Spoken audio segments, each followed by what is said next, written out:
तरत सहदेवपुर ग्रामांचल पूर्व सड़कर शिलान्यास कले विधायक शारदा प्रसाद प्रधान। महांगा निर्वाचन मंडली रे तरत शासन ठारू सहदेवपुर पर्यंत 11 किलोमीटर ऊर्ध्व दूरत्व विशिष्ट पूर्व विभागर एक सड़क दीर्घ दिन व्यवहार अनुपयोगी हो पड़ा। गुरुवार अपराह्न विधायक शारदा प्रधान द्वारा यह सड़कर शिलान्यास उत्सव संपन्न होगा देखा मिली।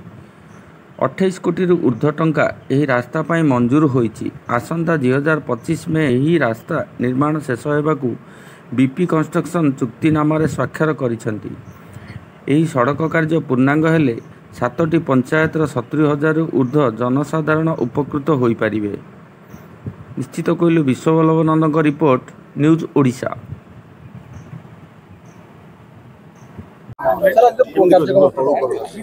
आज आम निर्वाचन मंडलीर एक ग्रामांचल मुख्य रास्ता तरत ठारू सहदेवपुर पर्यंत 11 किलोमीटर रास्ता 28 कोटी ऊर्ध्व रास्ता आज शुभारंभ करा पूर्वर ग्राम उन्नयन विभाग तदारख नुआकर पूर्त विभाग अधीन को जाई 28 कोटी ऊर्ध्व काम विगत मार्च मसरे आर कार्य आरंभ हवा कथा। निर्वाचन आचरण विद्युत हो पार नाला।